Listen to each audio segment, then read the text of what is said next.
Hello and welcome. It is Vintage Super League time once again. I'm Randy Bueller. I'm joined by Eric Froelich. How are things going, Efro? Pretty good. Haven't played Vintage in, well, you could probably tell me better than I can tell myself, but it's been a while. The last match of Vintage I played was against Shuhei Nakamura, and I had a bunch of Graph Digger's Cage and Containment Priest in my main decks. You were victorious in that match. You are our defending champion. Nice job there. Stayed mostly away from Vintage, though? Life gets in the way of just general Magic play. I ended up getting married to someone that no one's ever heard of, who actually produces the show, and that was very time-consuming. Preparing for the wedding and just life in general. And so I actually that obviously has happened since we last had Vintage Super League. I was there. It was great and it was awesome. You and Athena look very happy together. It was nice to see. Yeah, no, she's all right, and I bring a lot to the table, so it's a great match. The wedding was great, and obviously it's been awesome. Being married is excellent, and obviously she's an amazing person and very lucky. So it's been like 10 p.m. Valentine's Day plans are going to work out too. It's a good sign. I hope if we have any delays, we're just going to cut the stream off and we're heading out. So good luck to all the players having no connection issues. Fair enough. More recently, you just got back from the Pro Tour. How was Dublin? It was actually pretty awesome. I mean, they introduced the team series. I'm wearing my CFB Blues here, Channel Fireball Ice. I love my team.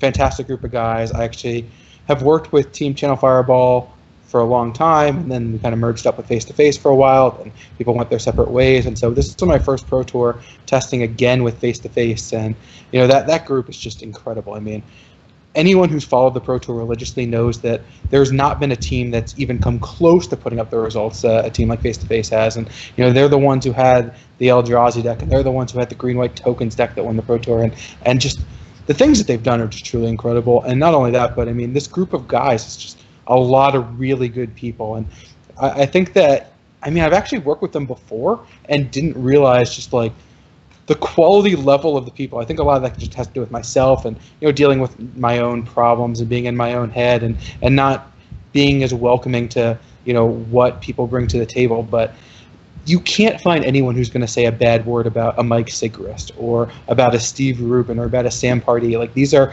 legitimately the nicest humans you'll find, and they're nice to everyone. I feel like, we can all learn something from that. That's not easy. And, they're just such gracious opponents and good people and just the whole group and incredibly talented Magic players. So I'm not a big fan of traveling. I'm not a big fan of being away from home, especially in Europe. But, this time just kind of flew, and it was great. And, the Pro Tour didn't go that well for me. I put up a 9-7 finish. My team did all right. PV, of course, in the top 8, but the rest of us didn't put up the finishes that we were necessarily looking for. But, I'm really looking forward to playing out at least the rest of the year and for some time to come with just an awesome team. So I had a blast. The Pro Tour format, I know a lot of people watched it. It didn't necessarily go, perfectly. The top 6 being 6 Mardu vehicle decks gets a little redundant, but we were on the Mardu vehicles deck. It was quite good, and it was fun. Dublin's a great city. Of even the times where I spent my maximum amount of time complaining about Europe, I couldn't find anything bad to say when I was in Dublin a couple years ago either for the Pro Tour. Like, this city is truly great, and so I had a good time. Makes sense. I thought it was a good event. I thought your team did do great. I love the jerseys, by the way. I think the whole team series is just, it's a super sweet addition to the Pro Tour. I was actually a little bit skeptical when I first heard about it because you're kind of piggybacking this team competition off of what is fundamentally an individual contest. But, it just worked. The jerseys, the logos, the storylines, I thought it all just plain worked. Yeah, Magic really, has it ever really been an individual game? You're kind of on that one of the very first teams of all time. Like, CMU was massive, and Your Move Games and the Dead Guys and Hitman. Like, these were all huge teams that have been together since Pro Tour basically won. And so, right. The trick for me was, how do you those storylines have been there, but they've been sort of informal and in the background, and they've been about testing and like actually codifying that into a competition and where you're going to have two teams square off at the end. Hats off to WotC. They may not have gotten the standard format perfect, but I did think they nailed the introduction of the team series.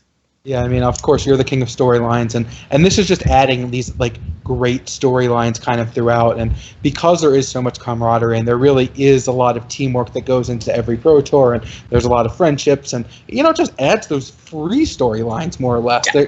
You're just getting all of this additional value, and it's entertaining, I think, for a lot of people to watch. So yeah, I think it was a great addition. Speaking of value, well, let's talk about Group B. This is definitely an awesome group we've got queued up for tonight's vintage action. It's you, it's me, it's Paul Rietzel, and it's Oliver Tew. So Paul and Oliver are going to be playing our first match together. They are getting set up right now. They're going to throw down. Eric and I will be up next. And if you weren't here last week, the way this works, this season's format for Vintage Super League, every night is a 4-person round robin. So each one of us is going to play the other 3 guys, and then at the end of the night, we're just going to look at the standings. Somebody's going to win the group, so they're going to go to the winner's group for the next set. Somebody's going to lose the group, head down to the loser's group for the next set of action, and then tiebreakers are probably going to wind up determining the middle spots. So it'll be 6 matches, and yeah, it's been interesting to watch how this new format plays out. Now, as far as deck lists go, we all submitted our deck lists last week before we knew who was going to be in which group. So nobody knows who's playing what yet. We players are going to learn about the deck lists after match 2, just so you don't have to scout and snip Magic Online during sideboarding or anything. So we'll see the decks after match 2, but I don't know what Eric's playing. He doesn't know what I'm playing. I don't know. He may have a guess. I of course have guesses, but that's the way the format plays out. We do have one group left for next week. Group C will be coming in. I don't know if we have that graphic ready, but it's 12 people in the league now. And yeah, here are the 4 who will be queued up next Tuesday. Rachel having won her spot in the league. Webb is back. Bob Maher and Dave Williams, a couple additions from the recent past. So that should be a great group too. Yeah, I mean, these are all... I guess we've already seen all of them play before. Of course, Webb was in last season, Rachel in the preseason, and Bob and David are returnees. But these are all people who haven't been around the entire Vintage Super League. They've come and gone, or are newcomers now. So it's going to be exciting to see. Of course, the format keeps changing, and the roster of players keeps changing. So you're definitely guaranteed to see something new that we haven't seen in past seasons of VSL, which is always what I'm looking for as someone who likes to consume Magic content. Yeah, look. I just want to see what Paul is on. I haven't gotten to see a new Paul Rietzel vintage deck in months. Who knows what this guy is on? I said last season that his range was wider than the format, and he totally held his own. He did great last season. He's a Pro Tour champion, he's a Hall of Famer, and just watching him turn his Magic brain loose on vintage, which is not a format he'd really played before, was awesome. He winds up in 3rd place last season. Yeah. Have any idea what he's going to bring to the table? Well, if he's anything like me, the deadline being when you're on the middle of a flight back from Dublin back to the United States after testing for multiple weeks for a Pro Tour, it's a little bit tough to go deep. But it's Paul, so who knows how long he's been brewing. I mean, this is something that he could have brewed up last summer and has just been kind of waiting to unveil. He could be playing a stock deck. He's kind of a versatile player. He's going to play, something that he finds fun, but,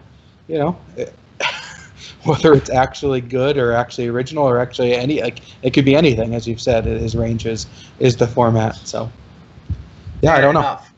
Yeah, but to be fair, you were the last guy to turn a list in. I haven't seen the list, but I kept bugging Athena because I wanted to know when I was allowed to send out the group assignments. And Paul actually sent his in before the Pro Tour. Planning ahead is actually a thing that's possible. I don't know if you were aware of this. The way I determined my list was I told her how many dailies to go and what deck number to choose. And are you serious? I'm not joking. That's spectacular. So that is what I'm playing. I didn't actually find out myself what my list was until I mentioned it to David Williams the next day. He's like, "Oh, do you want to test?" I'm like, "I'm not actually sure what I'm playing. We need to go look it up." And so that's how I found out what my list was. So, I've liked to remain unpredictable in this league. I've played everything.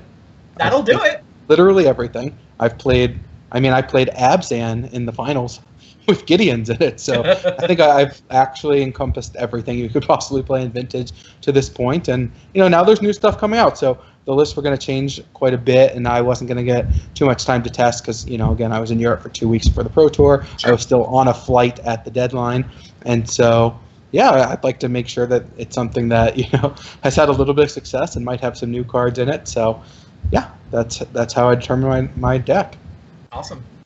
Yeah, and you see there, you are the only 2-time VSL champion. So definitely have been the most successful person over the history of the league so far. See if that continues tonight. We mentioned Paul. He's getting ready to play Oliver. Oliver Tew is another guy who's kind of new to Vintage. Burst out onto the scene last year at the Pro Tour. Got all the way to the World Championships. Got all the way to 3rd place there. And yeah, I'd maybe enjoy this storyline more than I should, but the guy was born after Tempest was printed. We're getting old, Eric. Yeah, that is pretty young. I had a GP top 8 under my belt before Oliver was born. Right. It's a little weird. He's younger than Black Lotus. He's younger than Lotus Petal. I had a Pro Tour win by then. Wow, yeah, I guess we are old. Also, the fact we're 2 Hall of Famers, and we're kind of, the secondary show here is we got 2 platinums on the other side of the bracket. So, sure. not the easiest grouping in the world. No, it's kind of the 2 VSL veterans versus the 2 VSL newbies. Paul and Oliver have 1 season between the 2 of them, I guess. Yeah, except the 2 of them have a lot less losses than the 2 of us. Paul just killed the qualifier, crushed the season, and Oliver, doesn't have any losses either.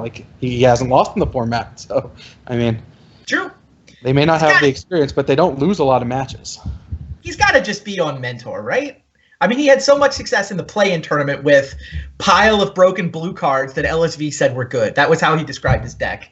Makes sense. Yeah, I mean, I could see him playing another LSV brew, any kind of blue deck with artifacts. He could play, one of those LSV Thoughtcast decks or Notion Thief decks or, a lot of those various decks. But sure. Definitely on blue cards, whether it's Mentor or not. I mean, it's probably Mentor, but right. I have no idea. All right, well, I think those guys are just about ready. I have not heard the word, but should not be far away from getting the second week kicked off. The 4th player in the group is, of course, me. I did win season 3. It is a real season, despite what Luis will tell you. That was if I had won the finals, would that be a real season? Sorry. Yeah, you see the World Board Gaming Championship hat is the one you usually see me in, and I'm just happy I've been in all the seasons. I started this thing up. We put the relegation rule in place. My goal every season is just I don't want to be on mono commentary. I figure as long as I stay in the league and get to keep playing, that's always my goal. Yeah, I mean, really smart decision to make sure we added a couple players this year so we both have a better chance of not getting relegated. So, Right. And the way the group system works out, actually, if you avoid that bottom group, then you can't be relegated.